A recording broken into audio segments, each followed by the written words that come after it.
Buonasera, ben ritrovati a Primus Inter Pares, ospite di questa puntata il governatore della Regione Veneto, Luca Zaia. Buonasera. Buonasera. Grazie per l'invito. No, è un piacere nostro averlo, perché so che lei è oberato di impegni come... non c'è male. Quindi deve correre da tutte le parti, ci viene a trovare, ci fa enormemente piacere. Come va? Così la prima domanda faccio di consulenza. Se consideriamo cosa accade in giro per il mondo non è che va tanto bene, visto considerato gli attentati, i fatti di Nizza che comunque lasciano con un centinaio di morti e tutto quello che è accaduto, i bimbi eccetera, lasciano l'inquietudine nella nostra comunità e penso che questo sia la base. Siamo in guerra, ad una guerra bisogna rispondere con modalità stiamo vedendo fra l'altro proprio l'immagine che appena citato. Importanti, e devo dire che non è una guerra convenzionale, abbiamo questi criminali che scelgono dei cittadini indifesi, coscienti di essere in un momento di festa e non di guerra, li investono come è accaduto a Nizza con un tir che li schiaccia e li tira sotto le ruote, e noi dobbiamo usare metodi molto più speciali di fronte a questo. Dopo, governatore, se la regia riuscirà a prepararmelo, nei nostri telegiornali della settimana scorsa abbiamo dato in onda un'intervista di un'italiana che si trovava proprio vicino ed ha schivato per poco, e magari la sentiremo. Il Veneto, dicono tutti che non si è sicuri, ecco, ma il governatore del Veneto, per dare tranquillità ai veneti e chi viene a trovarci nella nostra regione per fare del turismo, cosa può dire? Può tranquillizzare oppure? Ma guardi, la tranquillità con questi criminali al 100% non ce la può avere nessuno, solo un pazzo direbbe che non c'è nessun problema. Posso dire che la tranquillità ce l'abbiamo invece dal fatto che abbiamo delle forze dell'ordine in gamba, una magistratura che è assolutamente sul pezzo, abbiamo visto gli arresti, le espulsioni eccetera dei foreigner fighters, no? Certo, dei combattenti stranieri o quant'altro. Io dico che la squadra c'è, però non bisogna abbassare la guardia, bisogna anche un po' tutti noi rinunciare alla nostra privacy a favore di un controllo che sia a tappeto. Guardi, qualcuno dice, ma lei... Cosa vorrebbe dire rinunciare alla privacy? Spesso invochiamo la privacy, però gli inquirenti hanno anche necessità a volte di fermarti per strada, è inutile che c'è molta gente che si indigna, no? E diamo sto documento, io dico ringraziamo, perché se ci fanno controlli vuol dire che c'è un controllo a tappeto. Io penso che il controllo a tappeto sia il minimo da fare. È inevitabile che comunque la fonte e il nucleo viene da lì. Poi non bisogna generalizzare, per carità, però è altrettanto vero che noi non possiamo accettare queste cose.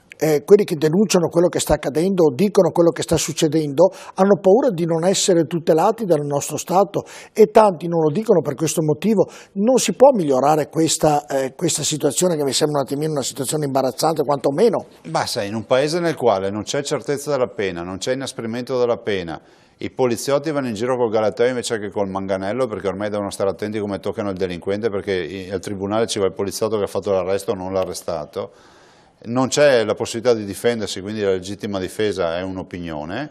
Lei capisce che mi metto nei panni di chi vorrebbe anche dire qualcosa, parlare, informare, dice dopo 2 minuti mi trovo il delinquente davanti a casa che viene a regolare i conti. Cioè noi dobbiamo, appunto per questo dicevo prima, guerra vuol dire leggi speciali, regole speciali. Non si può cambiare, governatore, questo, cioè andare a Roma, voi Presidente della Regione, i grandi politici di questa nazione, a cambiare questa regola, cioè a far sì che chi viene a tutelare il cittadino, a tutelare l'ambiente, venga quantomeno tutelato lui stesso, in modo tale di dire sì, è stato quello, senza aver paura poi di essere... Ma guardi, io sono d'accordo con lei, non dipende da me, nel senso che questo è un fatto del governo, del Parlamento, sarebbero scelte a costi zero. Pensi solo che se avessimo questa possibilità potremmo tranquillamente fare dei provvedimenti di legge che potrebbero durare qualche ora in Parlamento.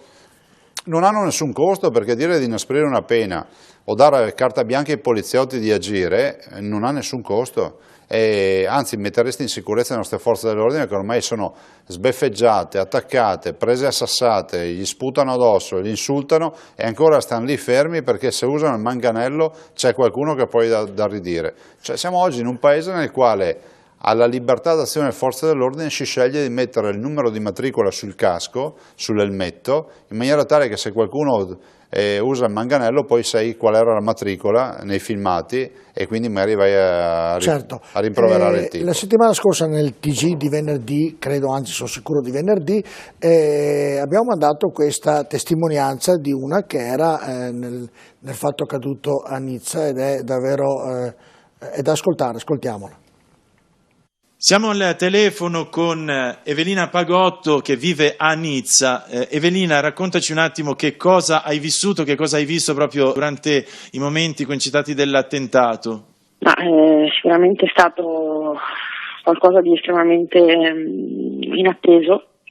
È facile capire come non era possibile capire esattamente che cosa stava succedendo. Io per fortuna mi trovavo all'altezza di dove è stato neutralizzato il camion, quindi non si vedeva tantissima gente, grazie a Dio tantissime persone che in panico ma che erano ancora tutte intatte con le loro gambe, e si dicevano moltissime cose ed è stato un attimo veramente brutto, e un plauso mi sento proprio di farlo alle forze armate, alla polizia francese, nizzarda nello specifico, perché in pochissimo tempo, in pochissimi minuti, sono riusciti a mettere veramente migliaia di persone al riparo da quello che poteva essere una strage brutale, un orrore, una modalità di scelta di un attentato assolutamente inconcepibile e difficile da... Quindi anche la polizia non è stata in realtà accolta alla sprovvista come alcuni organi di stampa riportano? No, assolutamente no, le persone non conoscono la città, non sanno che Nizza è una città bellissima, sicurissima, è una città dove c'è in costruzione una grande opera di un tram, che è un'opera centrale ovviamente fatta in centro città, quindi mi spiace, come si dice, dire effettivamente la verità, che noi siamo abituatissimi in questo momento a vedere tantissimi camion che arrivano ovviamente per scaricare materiali edili, no? E quindi non c'è nulla di strano, perché c'è un grande cantiere in corso che tocca quasi tutta la città. E questo lungomare... La polizia è stata rapidissima, efficientissima. Evelina, questo lungomare era affollatissimo, ricordiamo, porta addirittura all'aeroporto? Sì, è una strada che sono 12 chilometri, quindi ovviamente i fuochi d'artificio erano a un'altezza specifica, quindi nella zona centrale che fronteggia Place Masséna, che insomma è veramente la zona più centrale di Nizza, e questo fatto ovviamente il blocco è stato sfondato dal mezzo 2,5 chilometri prima. Sei a conoscenza di alcuni dispersi per quanto riguarda i nostri connazionali? Ma in questo ovviamente è da ieri sera che ci teniamo tutti in stretto contatto, e per ora sembra che insomma tra i nostri connazionali sembra che ci dovremmo essere tutti. Com'è la situazione in questo momento? Non ho capito. Com'è la situazione in questo momento? La città è sotto assedio, è bloccata, ci sono controlli ovunque, non si può passare, però va benissimo così, nel senso, va bene così, nel senso che loro sanno quello che fanno bene quello che fanno, quindi è giusto che in questo momento ci sia la soglia di controllo sulla massima allerta. Stavamo dando l'immagine, commentavamo con il governatore, purtroppo. La modalità, il perché, il per come. Ma guardi, penso che tutti questi attentati hanno un fil rouge, no? Una caratteristica comune, che è quella di poca spesa e tanta resa. È brutto come concetto, ma rende è bruttissimo, sì, ma rende l'idea di questi criminali di che cosa hanno in testa. Che poi all'interno, mi scusi, all'interno aveva delle armi, ma tutte finte, cioè hanno armi poi che non ma infatti qual è una guerra non convenzionale, e la poca spesa è rappresentata dal fatto che usano mezzi assolutamente, come si può dire, che comunque non implicano grossi esborsi, grossa tecnologia, eccetera, in questo caso un tir, e vanno sul pubblico e creano un centinaio di morti, e poi feriti, eccetera, e poi l'alta resa, qual è l'alta resa? è la spettacolarizzazione, cioè tutti questi attentati hanno l'effetto spettacolarizzazione, cioè non vengono fatti in una landa desolata dove comunque arriveranno le ambulanze, cioè loro cercano che ci siano i riflettori del mondo all'istante. L'abbiamo visto in occasione degli attentati che abbiamo visto negli scorsi mesi, cioè tentavano di entrare nello stadio perché lo stadio avrebbe garantito, se si ricorda, certo, avrebbe garantito la visibilità internazionale all'attentato. Quindi la tanta resa è il fatto che per loro la comunicazione gli permette di dare un effetto che è come se avessero assediato una città per mesi con i carri armati, certo, loro hanno lo stesso effetto comunicativo. Le ultime due, poi cambieremo argomento. Perché la Francia è la più colpita? È successo a Bruxelles, succede nelle spiagge, ma la Francia è quella che è più colpita. Io penso che la Francia oggi deve prendere atto che il suo progetto di integrazione non ha funzionato. Ha delle aree in Francia che sono letteralmente in mano agli immigrati, che sono degli enclave invalicabili anche per le forze di polizia francese. Abbiamo capito che molto spesso, come nel caso di Nizza, questi combattenti dell'ISIS poi di fatto sono cittadini francesi certo, di origine ovviamente come in questo caso tunisino, quindi dal Maghreb, ma sono cittadini che vivono in Francia e che quindi hanno una storia e un legame con il paese, ma che non lasciano la loro guerra identitaria, perché tale è inconcepibile e non giustificabile che poi va a far perdere la vita delle persone che sono lì, che non stanno festeggiando, perché poi penso, come si fa a non pensare a Valeria Solesin al teatro Bataclan quando si vedono le immagini di Nizza? Valeria era lì assieme al fidanzato e degli amici per assistere a un concerto e quel teatro Bataclan è diventato sede di una carneficina. Verissimo. Governatore, quando finirà questa musica, questa brutta sinfonia, e come potrebbe finire se non finirà? Come farla finire? Ma io direi che finirà quando ci sarà una presa di coscienza.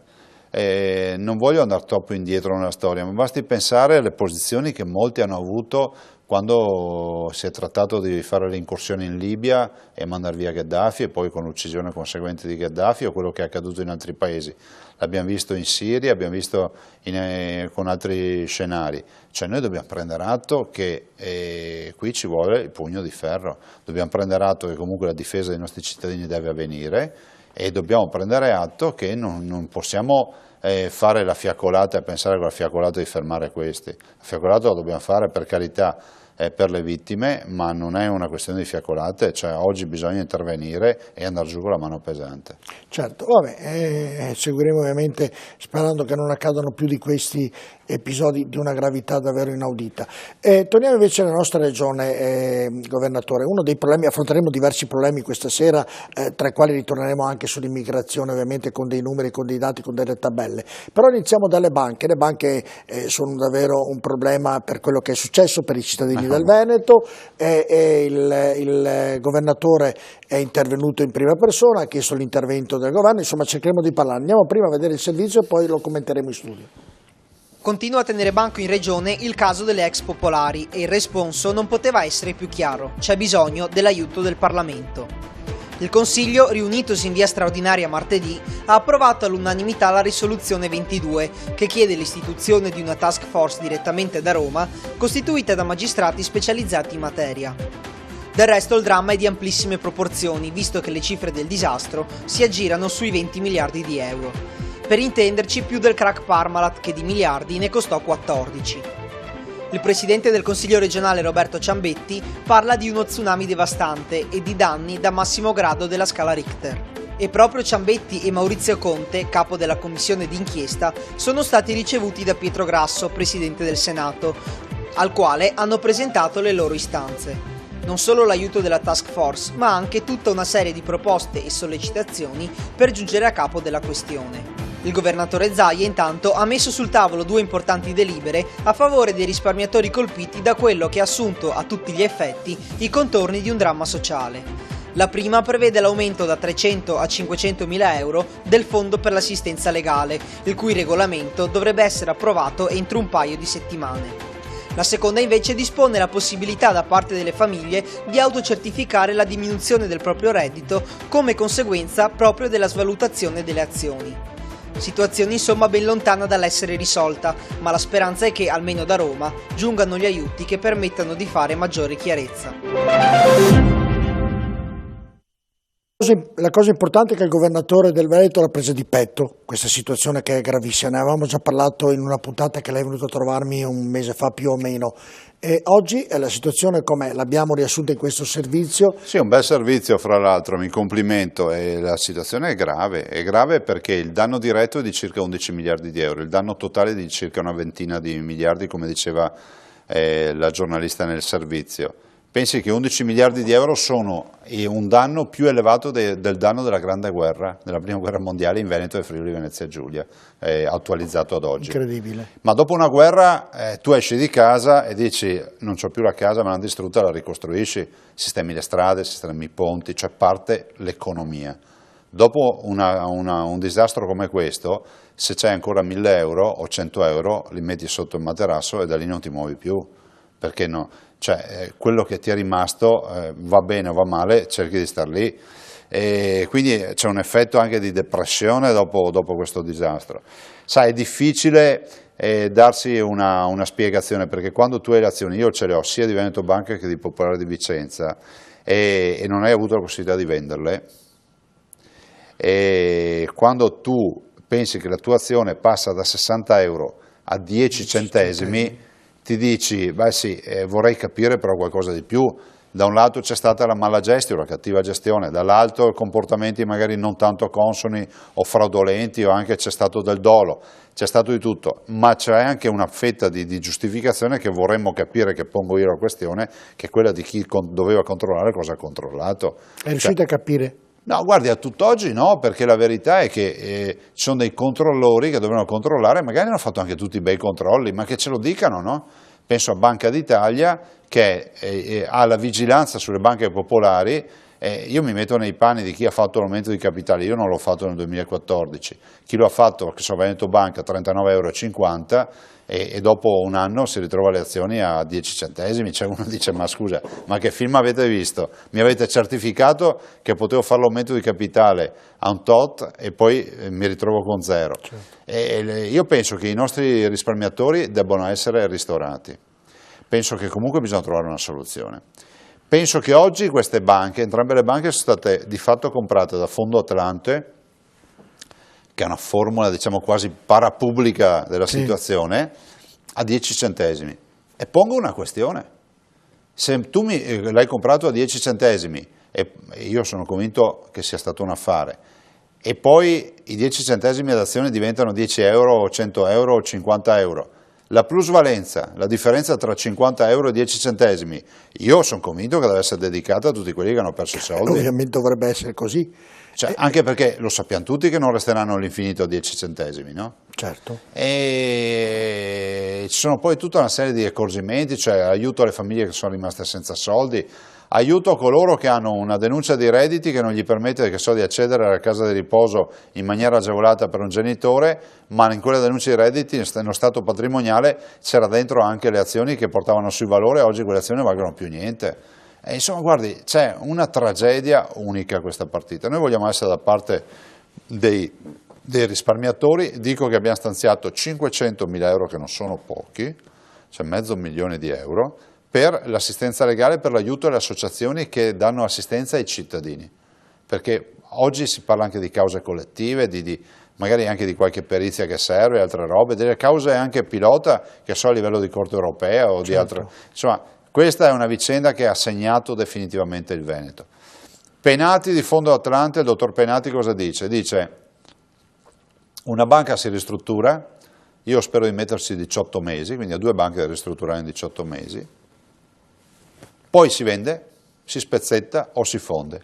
Io spero che si fondano le 2 banche, una volta ristrutturate, e resti un nocciolo duro dal quale ripartire. No, ma perché, governatore, una domanda abbastanza semplice e banale, il cittadino, perché c'è l'imprenditore che compra le azioni della banca per investire, per guadagnarci, c'è invece il piccolo risparmiatore che viene costretto, io ti do del denaro in prestito se tu compri le azioni e vieni scorrendo. Perché questi investitori che non conoscono bene il sistema non vengono tutelati più della banca? Cioè, semplifico, la banca se va in difficoltà viene tutelata dall'Europa, dai governatori, dai politici, tant'altro. Il piccolo imprenditore che viene defraudato dei propri averi non viene... Ma guardi, è fuori di dubbio che ci sono almeno due categorie di investitori: i professionali, cioè coloro che sapevano quello che stavano facendo, e poi non voglio dire gli sprovveduti, dico delle persone che anche in alcuni casi sono state strumentalizzate o raggirate. Quando io trovo la nonna di 90 e rotti anni che ha investito tutto il suo capitale, i suoi risparmi, brutta parola capitale, i suoi risparmi nel mercato azionario, si capisce, siccome c'è da compilare un modulo, si capisce che questo non è un investitore professionale. Quindi vuol dire che in quel modulo, che è obbligatorio, la cui complicazione è obbligatoria, bisognerebbe mettere tutte le caratteristiche del soggetto che tu hai davanti a te, cioè una nonna di 90 anni che magari ha di risparmi 50.000 euro di una vita e viene fuori automaticamente nel modulo che tu non glielo puoi far firmare. Ovvio. Dicendo io sono un'investitrice professionale, perché vuol dire che gli hai fatto firmare una roba che fare una dichiarazione del modello MiFID che non è reale. Ed è esattamente quello che è accaduto. Poi c'è il grande tema dei tavoli di conciliazione. Noi abbiamo chiesto che ci siano dei tavoli di conciliazione. Perché? Perché le cause durerebbero inevitabilmente anni e ci sono delle posizioni che invece è chiaro che hanno diritto ad essere liquidate. Le azioni baciate, cioè io ti do un fido, ti do un prestito e tu mi prendi il controvalore in azioni. Poi il prestito resta un debito, le azioni sono andate a zero, questi qua sono massacrati. Molte aziende hanno questo problema, che significa cosa? Significa che le azioni in pancia alle aziende fanno crollare il bilancio, quindi c'è il rischio che molte aziende portino il libro in tribunale perché non c'è più uno stato patrimoniale solido. Quindi ci sono anche problemi che si ripercuotono e allora qui diciamo non è giusto avviare le esecuzioni immobiliari, cioè mandare all'asta le case dei cittadini che magari si sono trovati con le azioni e col debito, perché magari rischiano di vincere la causa contro la banca, ma nel frattempo tu gli hai venduto la casa all'asta perché non pagavano le rate del mutuo. Cioè ci sono degli aspetti che sono inquietanti, i cittadini hanno ragione ad arrabbiarsi. E come andrà a finire secondo Luca Zan? Guardi, secondo me prima di tutto è fondamentale che si faccia chiarezza. Io non sono un giustizialista, non vado nelle piazze in giro a gridare. Ma se uno poverino è lì, io capisco che... No, ma non parlo del risparmiatore, parlo di chi magari rappresenta la politica. No? Siamo corretti, la correttezza vuole che c'è un'azione di responsabilità da fare, ci sono le procure che stanno indagando, se c'è qualcuno che ha sbagliato deve pagare, punto. Questo vuol dire non essere giustizialisti. Detto questo, poi c'è tutto il tema del ristoro, di far recuperare le perdite a chi aveva i risparmi. Ci sono più categorie di risparmiatori, penso che per una buona parte sia una categoria che non è neanche più finanziaria ma è sociale, cioè tornare indietro soldi ad una categoria di risparmiatori significa fare un intervento sociale. Io penso al comitato di Don Enrico Torta e penso che quando Don Enrico mi dice noi abbiamo dovuto sostenere le spese, dare una mano alle spese per alcuni funerali perché le vedove non avevano più soldi perché le banche avevano ripulito tutto, penso che dia una dimensione delle tragedie che ci sono in giro. E quindi non mi ha dato la risposta, quindi secondo Luca Zai cosa succederà? Qualcuno Guardi, io sono un fiducioso, spero che arrivino a livello nazionale a decidere e a farsi convinti del fatto che qui bisogna dare una mano ai cittadini in difficoltà. Ma secondo Luca Zai c'è questa possibilità concreta? Se il governo vuole può farla questa azione. Le ripeto, di fatto con una struttura parapubblica si sono comprate 2 banche a 10 centesimi, allora si può dire quello che si vuole, ma che valgano 10 centesimi no. Questo sicuramente no. Beh, staremo a vedere, 10 centesimi è quasi nulla. Speriamo che qualcosa venga fatto anche sotto questo profilo. Vado un po' fuori dalla scaletta. Un anno fa, giorno più giorno meno, è successa un'altra tragedia in Veneto e sul Veneto, la riviera del Brenta, il tornado. Com'è la situazione lì? Sono state rimborsate? Com'è la situazione ad oggi, dopo un anno del tornado? Che a dispetto di tutto quello che magari uno può pensare, che l'unico che ha mantenuto la parola è il sottoscritto. Glielo dico senza problemi. Non ci sono dubbi, si vede. E il sottoscritto che rappresenta la regione, cioè la regione ha mantenuto la parola.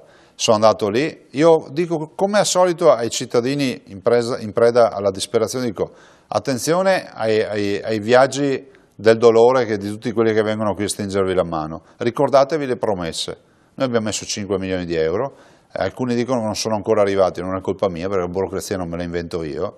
Però ho dato dimostrazione con l'alluvione di aver erogato 360 milioni di euro a 10.040 imprese e famiglie, 223 comuni alluvionati.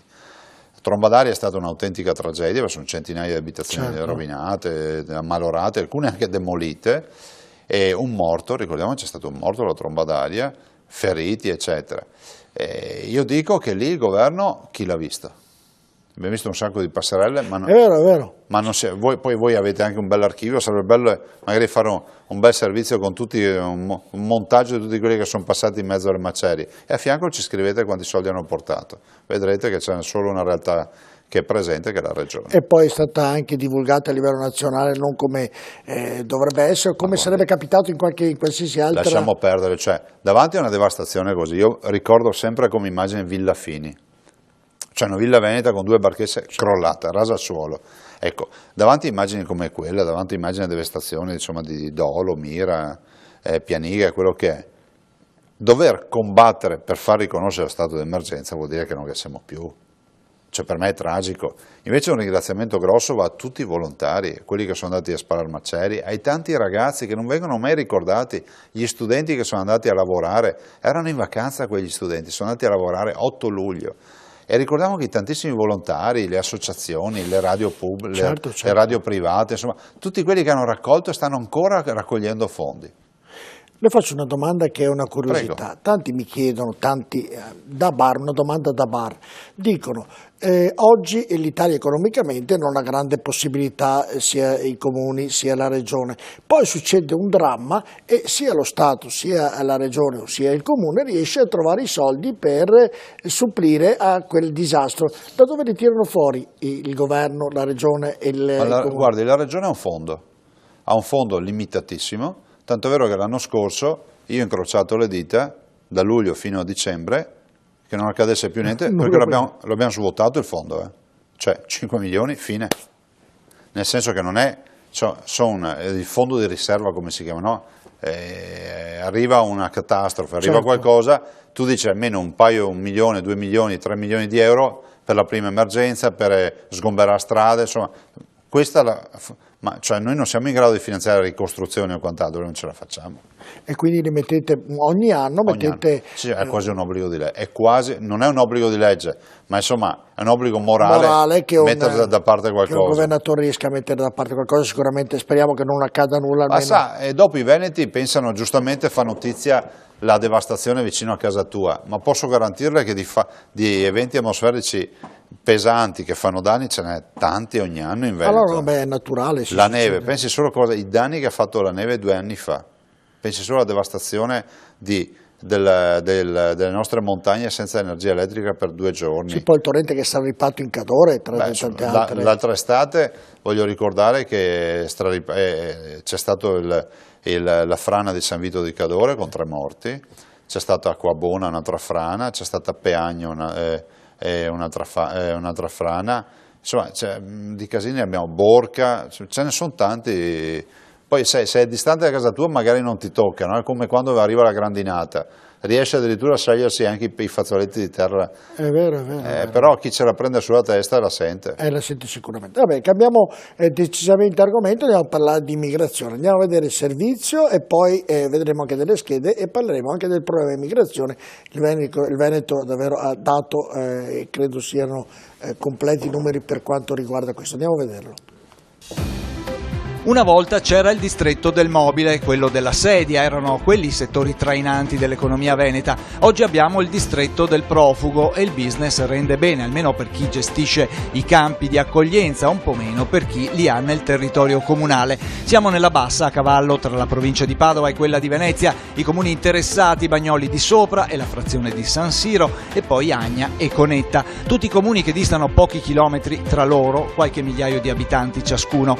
È una zona agricola dove un tempo erano operative una serie di caserme militari, poi dismesse, ma oggi tornate a nuova vita grazie alla sistemazione dei profughi che arrivano dal Nord Africa. Anzi, gli ultimi arrivi, a dir la verità, sono direttamente da Padova, dove il campo allestito nell'ex caserma Prandina è stato sgomberato e i profughi trasferiti in quel di Bagnoli. Come dire, se Padova sorride, Bagnoli è in lacrime. I migranti ospitati complessivamente nell'area sarebbero quasi 1200, 700 a Conetta e 470 a Bagnoli, ma i numeri non sono certi, ne starebbero arrivando ancora, non c'è preavviso e nemmeno i comuni interessati vengono avvisati. Spesso le amministrazioni scoprono la situazione dalle pagine dei giornali. La popolazione è preoccupata, Bagnoli dista circa 5-6 km dalla caserma, fino a un anno e mezzo fa avevano circa 30 profughi ospitati in città, ora la situazione è completamente cambiata, lo stesso dicasi per Agna, a soli 2 km dalla struttura di accoglienza. Nella base militare di Bagnoli comunque la situazione è per il momento tranquilla,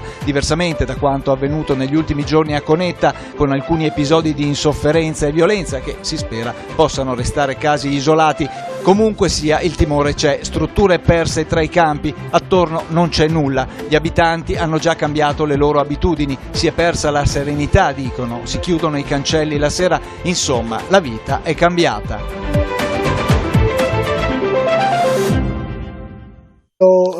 Lo facciamo vedere così, ma ci siamo andati, la vita per quella gente che abita lì è davvero cambiata, la sera non c'è nessuno, 1200 persone tra Agna, Cona, Conetta e via discorrendo, immigrati che girano e c'è anche del pericolo. Com'è la situazione? La situazione è che il Veneto, nonostante non abbia mai dato disponibilità, oggi ha superato la quota. Quindi diciamo, penso la prima regione tra le grandi regioni ad avere più immigrati di quelli che dovremmo avere. Questo dà una dimensione di come siamo trattati.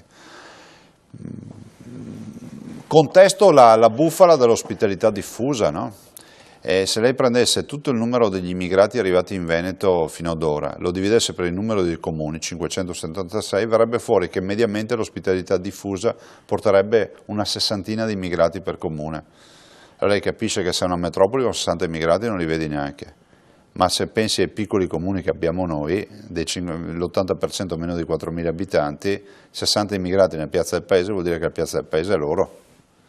E penso che... E non è preoccupante questo? Ma è preoccupantissimo, anche perché, guardi, abbiamo parlato prima di Nizza, io non voglio generalizzare, però è pur vero che di questi signori non sappiamo nulla. Prova ne sia che stanno qua un anno in attesa che qualcuno gli dica se sono profughi oppure no. Ma non è che arrivano con la fedina penale stampata da un tribunale occidentale, questi qua arrivano da paesi nei quali non c'è neanche l'anagrafe, cioè questa è la tragedia.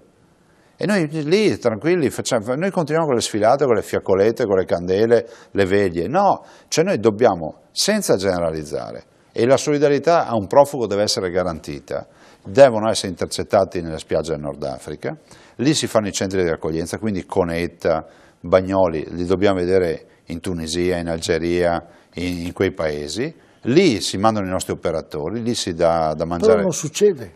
Ma non succede, ma guardi, al ritmo di 200.000 migranti all'anno che arrivano, noi, se qualcuno si è messo in testa che tutta l'Africa ci sta in Italia, è impensabile. Poi dopo faccio la scheda. Ho fatto un po' di conti, governatore. A Cona, Conetta, Agna, 1200 persone al giorno, per 35 euro al giorno, per 30 giorni al mese, per 12... È un business.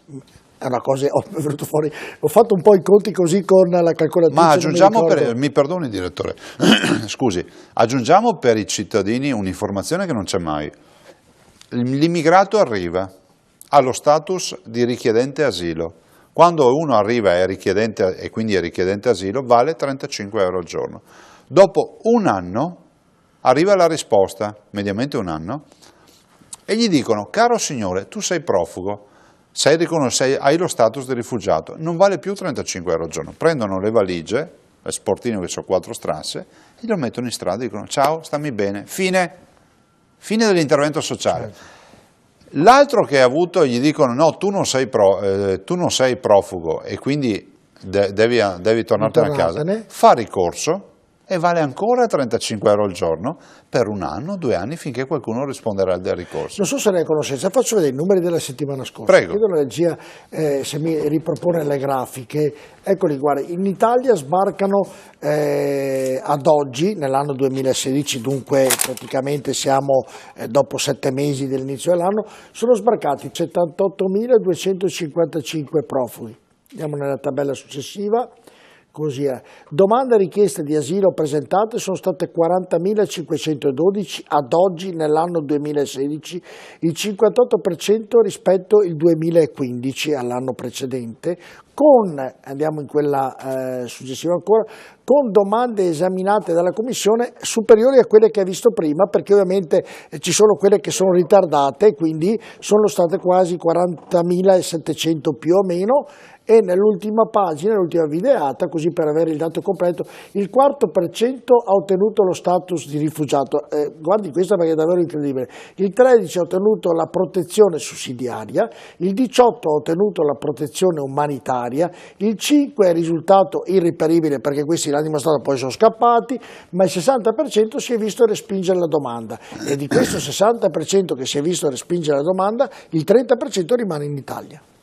Sì, ma guardi, le dico, fermiamoci sul 60%. Qualcuno diceva che io dicevo cretinate. 2 immigrati su 3 non sono profughi.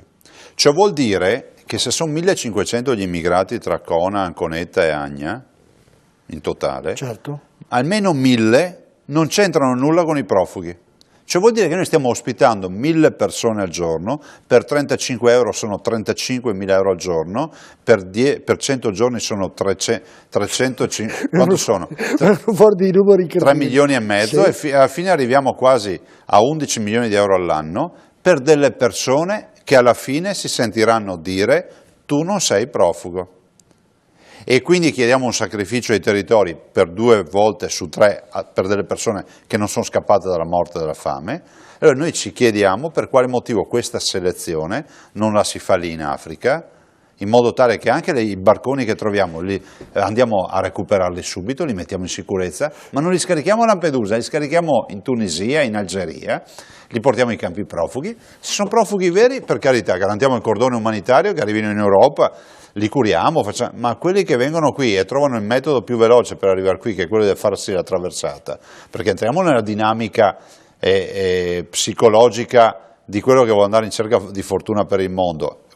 Stiamo parlando di un africano, il metodo più veloce è quello di imbarcarsi e fare una traversata che dura un po' di ore, e sei in Italia, cioè sei in Europa. Certo, questa è una battaglia, governatore, che ha una sua logica, un filo logico, ed è soprattutto una battaglia della Lega con Salvini che è da capo. È una battaglia giusta, ma è una battaglia che potrà avere un risultato.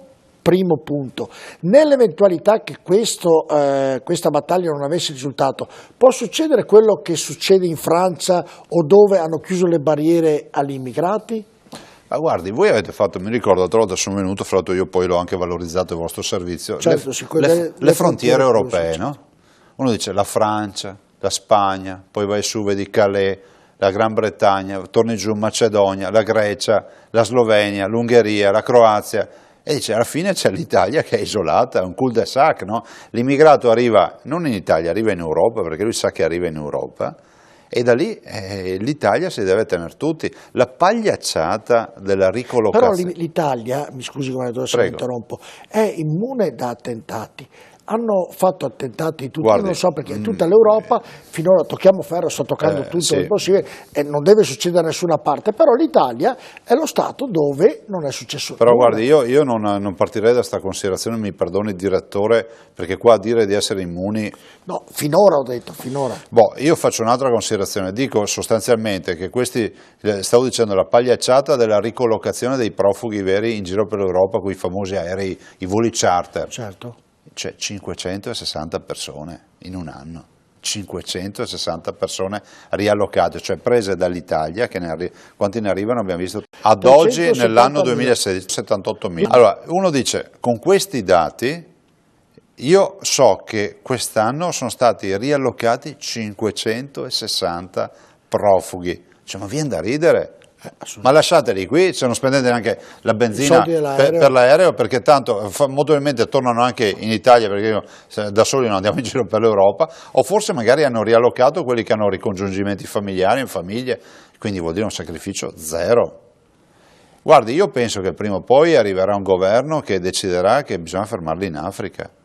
Cioè, qua non è più una questione di solidarietà, i veri profughi iniziano ad essere i veneti, gli italiani, iniziano ad essere i nostri pensionati che non sbarcano il lunario e non arrivano con la pensione a fine mese. Cioè, che giustificazione abbiamo per dare 3x3 9, 5x3 15, 1.050 euro al mese per sostenere un profugo, anzi per sostenere un immigrato in attesa che qualcuno gli dica che è profugo?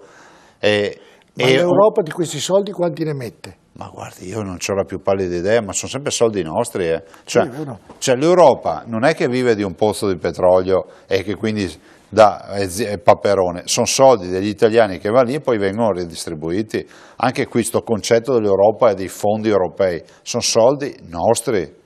Tutti gli Stati membri mettono e noi abbiamo un disavanzo tra quello che diamo e quello che riceviamo dall'Europa, perché poi l'Europa ha messo in piedi una macchina che costa un fottio di soldi, cioè dirigenti, uffici, ma l'Europa è quell'Europa che una volta al mese sbaracca tutto a Bruxelles, fa dei treni speciali, dei tir e tutto, porta tutte le carte a Lussemburgo e fanno 2 giorni di Parlamento europeo a Lussemburgo, perché per giustificare la sede di Lussemburgo che è vuota.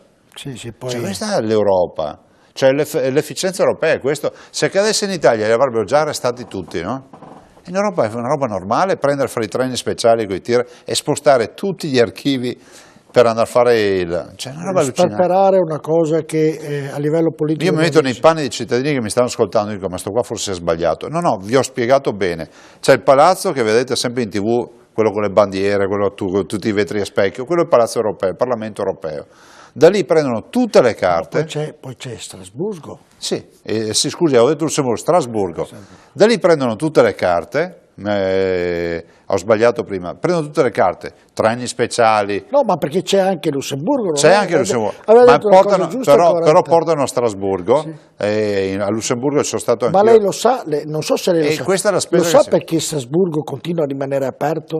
Perché i politici di Strasburgo, della città, dicono che se dovesse andare via l'Unione Europea... Perde l'economia. Perfetto. Sì. Cioè, mi domando, è una follia. Della serie, se non c'ho il pubblico che mi mantiene, non sono in grado di mantenermi. Benissimo, proprio papale così. E questi sono quelli che devono insegnare a noi come si vive e vengono a dirci che il bail-in, perché mi arrabbio, scusi, il bail-in è una roba normale, cioè dire agli obbligazionisti e ai correntisti di una banca che se la banca fallisce paga chi mette i soldi in banca. Io quando l'ho voluto intervistarlo... È una vergogna, dai. No, sono d'accordo con lei. Quando sono voluto trovarlo, intervistarlo anche in regione, poche volte perché vengono sempre i miei collaboratori, l'ho visto arrabbiarsi una volta sola. A me è piaciuto molto quando si è arrabbiato, devo dire, perché di solito non si arrabbia mai. Si è arrabbiato, le ricordo anche il perché, per un cavallo. Ancora la prima volta, quando è stato 5-6 anni fa, non mi ricordo nemmeno, perché gli aveva dato la colpa del cavallo che lei aveva venduto, non ricordo più. Ma no, ma guardi, quella lì è una puttanata, sì, che mi fa girare le palle ogni volta che la sento. Che si arrabbia? Sì, ma mi arrabbio perché poi i cittadini vivono di questa linfa della... Ma mi ricordo che si è arrabbiato per quello. Che è pruriginosa, ma io lo ripeto sta roba. Cioè da ministro sono andato a una manifestazione e mi hanno regalato un cavallo. Siccome io i regali non li voglio, è chiaro questo, non ho portato a casa il cavallo e il cavallo è rimasto lì. Ma cioè, è ancora vivo quel cavallo? Siccome c'è sempre qualche cialtrone che si inventa le puttanate, ha voluto far credere che mi ho portato a casa il cavallo. Fra come me ne faccio io di un cavallo che non ho già i miei a casa, non so cosa farmene.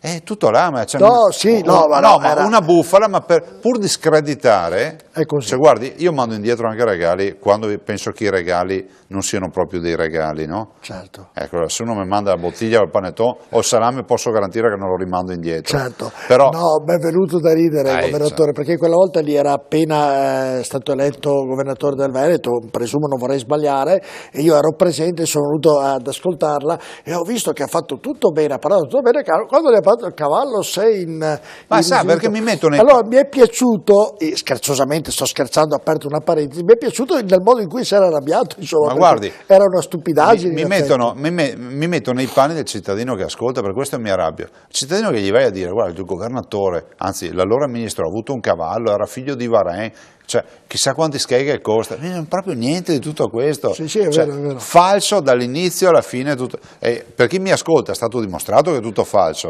cioè che non mi venga il dubbio che c'è il cavallo a casa. No, è stato tutto falso, confermo. Io ho detto solo, l'ho ricordato perché ogni volta quando vedo lei mi viene fatalità, siccome non l'ho mai visto alterato, l'ho sempre visto molto moderato nelle interviste, quella volta l'ho visto un attimino più alterato per una cosa che poi non aveva un senso specifico. Ma guardi, io dico sempre una roba ai cittadini, ne approfitto. Quando sentite cose troppo evidenti, dubitate sempre del vostro interlocutore, perché a volte c'è sempre questa volontà di screditare, di diffamare, no? È facile. E allora uno dice, bene, sì, è talmente idiota quello che mi stai dicendo, faccio una verifica perché ho l'impressione che se uno fa un errore così bisogna fucilarlo e basta, no? È uno che si porta a casa un cavallo. Assolutamente. Anche perché non c'hanno dubbi per Luca Zaia su questo. Vabbè, ma è bene averli su tutti i dubbi, però, il beneficio inventario va garantito a tutti. Certo, vabbè, ci prendiamo un attimino rapidissimo andiamo in pubblicità e poi abbiamo la seconda e ultima parte di questa puntata di Primus Inter Pares. Voi rimanete con noi, a tra poco.